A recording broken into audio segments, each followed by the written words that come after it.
جی ناظرین کرام، ملک کی صورتحال کے حالات آپ دیکھتے رہتے ہیں، بدلتے ہی رہتے ہیں، لیکن ہم یوں لگتا ہے جیسے ہم ایک جگہ آ کے کھڑے ہو گئے ہیں۔ کبھی ہم معیشت پر نظر کرتے ہیں کہ آگے بڑھے گی کہ نہیں بڑھے گی، روتے ہیں۔ کبھی دہشت گردی کی طرف دیکھتے ہیں کہ آج وہاں واقعہ ہو گیا، کل وہاں ہو گیا۔ کبھی ہم دیکھتے ہیں کہ ملک میں سیاسی استحکام ہے ہی نہیں، ہونا چاہیے تھا۔ اس کے علاج تجویز کرتے ہیں، کچھ لوگوں کو پسند آتے ہیں، کچھ کو نہیں آتے۔ عدلیہ کے معاملات ہیں، بہت سارے معاملات ہیں جس سے بڑی پریشانی بھی ہوتی ہے، لیکن یہ ایک بات طے ہوئی ہے، جیسے کہ اس بار جو ہے پارلیمنٹ اس بات پہ غور کر رہی ہے کہ عدالتی نظام کے بارے میں بھی کچھ کرنا چاہیے، کہ جتنی خرابیاں پیدا ہوتی ہیں وہ صرف وہیں سے حل ہو سکتی ہیں، اور ان کے حل کا طریقہ ڈھونڈنا چاہیے۔ ججوں کے انتخاب کیسے ہو، ان کے جو بہت سارے فیصلوں کے بارے میں، جس طرح کچھ تو فیصلے ہوئے ہیں نا کہ اب تو بینچوں کی تشکیل جو کہ ایک شخص کا حق میں نہیں ہے بلکہ اس کے لیے 3 لوگوں کا ایک پینل بن گیا ہے جو تشکیل کرتا ہے، اور بہت سی باتیں ہیں۔ تو یہ ساری باتیں جو ہم لوگ زیر غور لاتے ہیں لیکن اپنے مسئلوں کا حل ابھی ڈھونڈ نہیں سکتے، آج اس پہ غور کریں گے۔ یہاں اسٹوڈیو میں میرے ساتھ پروفیسر نعیم مسعود صاحب بیٹھے ہوئے ہیں جی، وہ ظاہر ہے کہ ہماری رہنمائی کریں، کچھ بات کریں گے جی۔ مجاہد بریلوی صاحب ہیں ہمارے ساتھ جی، اور اس کے ساتھ 2 قانون دان کہہ لیجئے، میں قانون دان ہی کہوں گا اگرچہ ان کا دونوں کا سیاسی جماعتوں سے بھی تعلق ہے۔ احمد اویس صاحب، سابق ایڈوکیٹ جنرل پنجاب، تحریک انصاف سے تعلق ہے، لیکن وہ بیسیکلی ایک قانون دان ہے۔ اس طرح جہانگیر جدون صاحب بیسیکلی قانون دان ہیں، ایڈوکیٹ جنرل اسلام آباد کے ہائی کورٹ کے رہے ہیں، لیکن ان کا تعلق بھی گنا جاتا ہے مسلم لیگ نون کے ساتھ۔ لیکن دیکھیے، ایک قانون دان تو قانون دان ہوتا ہے، وہ کسی میں آپ سے پہلے فیصلہ پوچھنا چاہتا ہوں کہ اس وقت جو صورتحال ہے، نقشہ ہے، کیا نظر آتا ہے آپ کو؟ آپ کس چیز کو اہمیت دیتے ہیں؟ بتا کہ آپ نے ساتھیوں سے وہی پوچھوں، مجاہد بریلوی صاحب کو میں سب سے آخر میں رکھ رہا ہوں اسی لیے۔ دیکھیں جی مجاہد بریلوی صاحب، ذرا ہم سب کو کنکلوڈ کر لیں گے نا جی۔ میر صاحب بات یہ ہے کہ یہ ایک چین ریاکشن ہے، آپ کو سیاست سے جمہوریت تک جانا ہے اور جمہوریت سے انصاف تک جانا ہے، پھر معیشت آپ کی طرف خود چل کے آ جائے گی۔ اچھا، جانا کنہوں نے ہے؟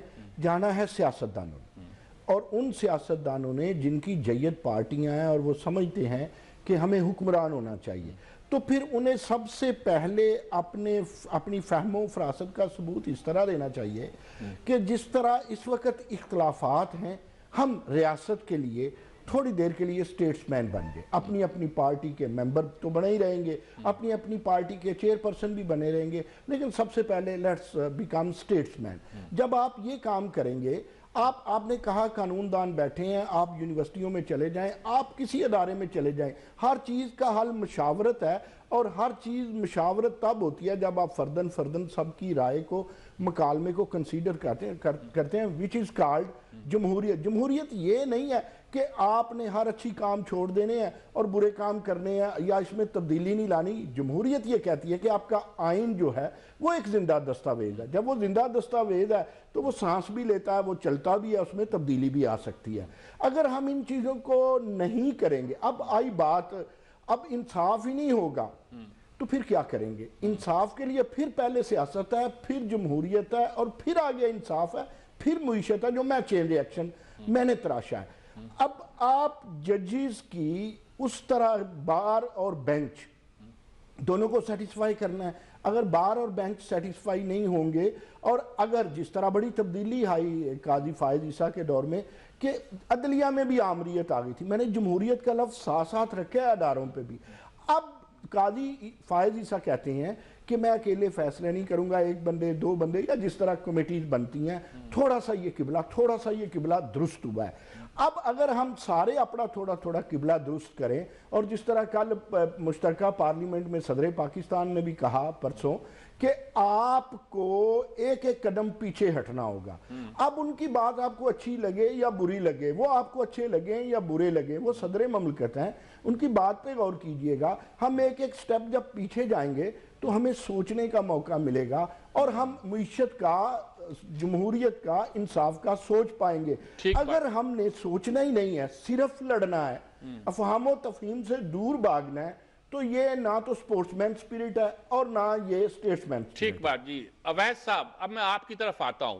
ساری گفتگو سنی، انہوں نے قانون کی بات بھی کی، عدلیہ کی بات بھی کی، اور اس بات کا بھی تذکرہ کیا کہ ہمیں سب کو ایک قدم پیچھے ہٹنا ہے۔ حوالہ تو آصف زرداری کا دیا، لیکن اکثر لوگ کہتے ہیں کہ ہمیں افہام و تفہیم کی طرف جانا چاہیے۔ آپ کو کیا نظر آتا ہے اس ساری صورتحال میں؟ بسم اللہ الرحمن الرحیم. یہ بات دیکھیے اس میں کوئی شک نہیں ہے کہ بڑے گمبھیر قسم کے ہمارے حالات ہیں اور ان کو سمجھنے کے لیے بھی اور ان سے نجات آزما ہونا ہے تو ہمیں بہت حکمت عملی جو ہے ایک ایسی بنانی ہوگی کہ ایکسیپٹیبل ٹو آل ہو. پہلی بات تو یہ اس کے لیے انتہائی ضروری ہے کہ ایک ہمارا جو کانسٹیٹیوشن ہے یہ ایک ایسا ڈاکومنٹ ہے جو کہ تمام پولیٹیکل پارٹیز کو ایکسیپٹیبل تھا اور ہے. جب پارلیمنٹ میں پاس ہوا تھا تو سب کے اپوزیشن تھے یا ٹریجری گروپ تھا, سب کی کنسنسس کے ساتھ یہ اس کے سگنیچر موجود ہیں اور یہ آئین بنایا گیا تھا. اور اس کے بعد امینڈمنٹ تو آتی رہتی ہے کانسی وقت کے لحاظ سے کہ اس میں آتی رہی. اب سوال یہ ہے کہ کیا کرنا چاہیے. پہلی بات یہ ہے کہ we have to stick to constitution. Constitution کا جو مینڈیٹ ہے سب نے ایگری کرنا ہے اور حقیقتاً تو جب بھی یہ پرائم منسٹر کی شکل ہو یا وہ کیبنٹ ممبر کی شکل ہو یا پارلیمنٹ کے ممبر کی شکل ہو یا چیف جسٹس کی, ہائی کورٹ کی, سپریم کورٹ کی اور سپیریئر جوڈیشری کی, یہ تمام انڈر اوتھ ہیں کانسٹیٹیوشن کے. اور تمام کے اوتھ کے اندر ایک سینٹنس کامن ہے, وہ یہ ہے کہ I will preserve, protect and defend the constitution of Pakistan. ٹھیک. اب پاکستان کے کانسٹیٹیوشن کو پروٹیکٹ اور ڈیفینڈ کیسے کریں گے اگر فنڈامنٹل رائٹس کا خیال نہیں کریں گے؟ اگر فنڈامنٹل رائٹس جو ہیں کامن مین, دیکھیے ہم ایک طرف سے ہم آپس میں سٹیک ہولڈر بن گئے ہیں. پرابلم یہ ہے ہم سٹیک ہولڈر بن گئے ہیں پولیٹیکل پارٹی لیڈرز آپس میں کہ ہم وی آر سٹیک ہولڈرز, ہم اور ایک ان سے بڑا سٹیک ہولڈر آ گیا جو ہم میں سے نہیں ہے. اس کا کوئی رول کا ہی یوں کہہ لیجئے کہ وہ جو ہے ایک جو ملٹری اسٹیبلشمنٹ ہے نا, یہ ایک لم آف دی گورنمنٹ ہے. Of the government stakeholder بن کے جب آ جائیں گے اور وہ آپ کو ڈکٹیٹ کریں گے اور ساتھ ہی ساتھ دوسرا طرف یہ ہوگا کہ عوام کو بالکل آپ نے الگ چھوڑ دیا.